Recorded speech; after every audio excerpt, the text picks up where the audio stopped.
Hi, my name is Anirudh Krishnan. I'm a master's student studying robotics at the University of Maryland. In this documentary, I will share my experiences of going through ENPM809T, autonomous robots, where I build an autonomous robot and take on the Grand Challenge. The Grand Challenge this year is inspired by planetary exploration. The robot, deployed on an interplanetary mission, has to find and retrieve certain items from a cluttered environment. In this case, the items are colored blocks like this one. The map of the environment is known to us and looks something like this. The robot has to move from its landing zone into the cluttered environment, pick up the blocks that it needs to, red, green, and blue in that order thrice, for a total of 9 blocks, and transport them to the construction zone. The environment also has adversarial blocks of different colors, black, white, and yellow, which are meant to confuse the robot. If any of these blocks are brought in, they cause points to be deducted. The entire challenge must be completed in under 10 minutes, and piercing the boundaries of the arena causes an instant end to the competition.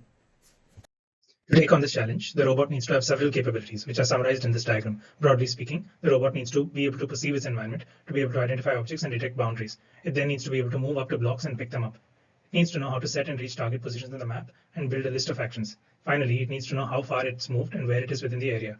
Each week of the course, I assembled the hardware and wrote the software to build up this list of features to get the robot ready for the challenge. Now I'll talk about how I went about building the robot.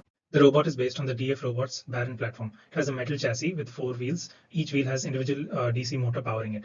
An interesting feature of this robot is the kill switch we have to put on it in case the robot misbehaves during the Grand Challenge and needs to be turned off abruptly. The robot uses geared DC motors with a ratio of 120:1. The additional torque is handy because once all the parts are installed on the robot, it becomes quite heavy and challenging to move and turn. This video shows one of the 2 optical encoders on the robot. There are 1 on each side of the robot. The encoders make it possible to count wheel rotations precisely. The motor and the grippers are powered by external rechargeable batteries. Here is a video of the Baron chassis being assembled.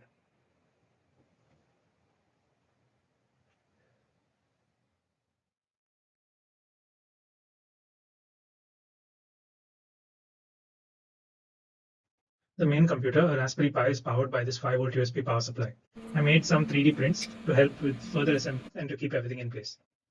Here is a model of what the final battery enclosure looked like. The motors require too much current for them to be driven by the Raspberry Pi directly. The motor driver IC takes command signals from the Raspberry Pi and directs power from the batteries to the motors. This is a plate that I used to support the motor driver, which had a lot of external content. The main computer on the robot is this Raspberry Pi 3B Plus. It processes most of the sensor signals and produces all the actuator commands needed to drive the robot. Because of the number of exposed contacts, I decided to 3D print a case to shield the Raspberry Pi.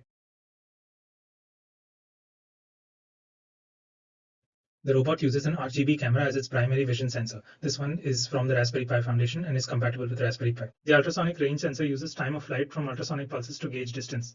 To avoid the usage of a breadboard on my robot, I integrated the circuitry that powers the ultrasonic sensor into the wire. This is a 3D printed mount that held the camera and the ultrasonic sensor at the front of the robot.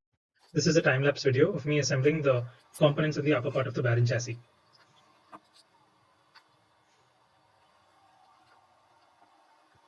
The Arduino Nano is the second computer on the robot. Its purpose is to interface the IMU with the Raspberry Pi by USB. I avoided the use of another breadboard and created modular connections for all my sensors using this perf board circuit. I had to insulate the bottom contacts to prevent any short circuits. This is what the final modular circuit looked like. This 3D printed array of standoffs helped me with cable management. The IMU, or the inertial measurement unit, is the most important sensor for accurate locomotion on this robot. Once I realized the IMU functions best at the centroid of the robot, I 3D printed this stand so that I could move it and place it safely. This is where its final position was. The servo gripper is the end effector of the robot, and it is how blocks are picked up. This time-lapse video shows how I assembled the gripper and positioned it on the robot.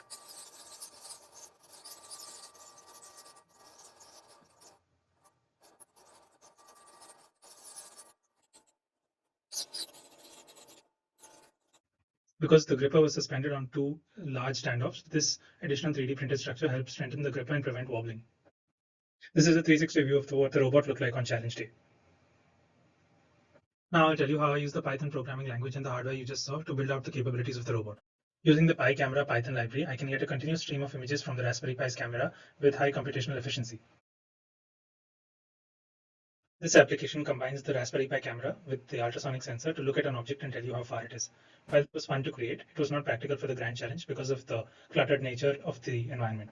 The sensors used, especially the range sensor's distance reading, are noisy and hard to use directly. Using a moving average on the data allowed me to get usable measurements. Another analysis was performance testing of the Raspberry Pi when using image processing techniques, which helped me identify and mitigate computationally expensive processes. Using image processing techniques on the images makes it possible to understand objects in the scene and act on them. The application here uses HSV masking to pick out the green traffic light and follow it.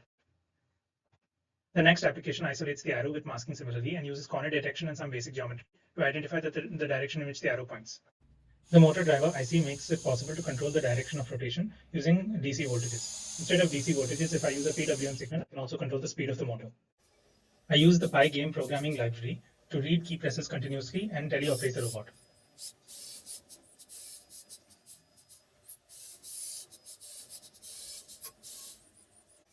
The grip of the robot is actuated by a servo motor, which changes positions based on pulse width. The wheel encoders let me count fractional wheel rotations. Counting encodetics is how odometry is performed. Because the robot is in a kind of differential drive configuration, I can count opposite encoder counts to turn-specific angles, though this is highly accurate. Controlling the difference in the counts between the left and right encoders helps straighten the motion of the robot, as seen here. This is turning solely on the basis of the encoder ticks. It is not very accurate and too repeatable. The IMU measures linear and rotational acceleration, but I only use it for the yaw value. This fused with the encoder measurements allows me to move in a straight line for long distances and turn with high accuracy and repeatability. One requirement of the grand challenge is to capture an image and email it to the professor when a block is picked up. I use the Python library YAGmail, which requires a Gmail app password to make it work, to enable this. Now I'll show you some of the complex behavior I created by combining the basic elementary functions that you just saw. The robot's fundamental move function translates it by relative distance or rotates it by relative angle. The more useful navigate function, which enables Cartesian positioning of the robot, is built from 3 moves, 2 rotations and 1 translation. Here I highlight parts of the image that look like blocks. This uses HSV masking and contour creation to draw bounding boxes. It also uses contour area filtration to disregard small patches of the target color, which might confuse the robot. Distance estimation is the groundwork for block tracking. I use bounding boxes because I'm interested in using the width of the box to map it to distance. This video shows my calibration and curve fitting process. To estimate the angle to turn to center a block in my camera frame, I need to understand how far the block is and how many pixels the field of view is at that distance. Using basic trigonometry then lets me calculate the angle that I need to turn to center the block in my frame. This video shows how distance estimation and angle estimation are used to track the block.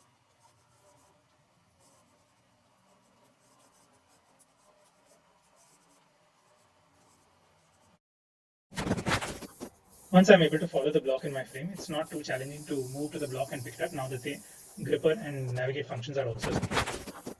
Hi, I'm going to explain how my robot scans for blocks. From the initial position, it moves to the first relay point. At this relay point, it scans through 5 angles that cover about 150 degrees. If no block is found, it means that the blocks are too far to meet the robot's threshold, or no blocks are present in the area. It then moves to the next relay point and repeats the 5 angles that it scans through. If no block is found, the robot moves through all the relay points searching for blocks. If no blocks are found at the last relay point, it means that there are no blocks within the area, or the robot has failed to detect a block. A part of my move function is to view and update the robot's state, which is the Cartesian position of the robot. This example shows you how the robot moves through a rather convoluted path, and I'm still able to extract the Cartesian path and plot it. The robot slips when it turns, and this is not accounted for by any of the sensors. To solve this, when a block is placed during the grand challenge, the robot is at the edge of the construction zone before it enters it. It will now stop to turn to 2 directions highlighted in red and check the range sensor distance measurement. This will help it compensate for any drift in its internal state. A common problem to many challenges was the constant adjustment of the HSV mask values under various practice lighting conditions. I solved this by calibrating my mask with images taken from the competition arena under expected lighting conditions and storing them for the day of the grand challenge and enabling them during the grand challenge. There is a discontinuity in the readings from the IMU when turning right from 0 degrees or left from 360 degrees. My eventual solution to this was to use a system of left and right error bounds determined before each turn, and also to find the shortest path from any given angle to any given angle, even if it means passing over the discontinuity. This is the problem of oscillating when centering a block once the block has gotten too close. To solve this, I dynamically expand the threshold, which triggers a turn towards a block the closer I get to it.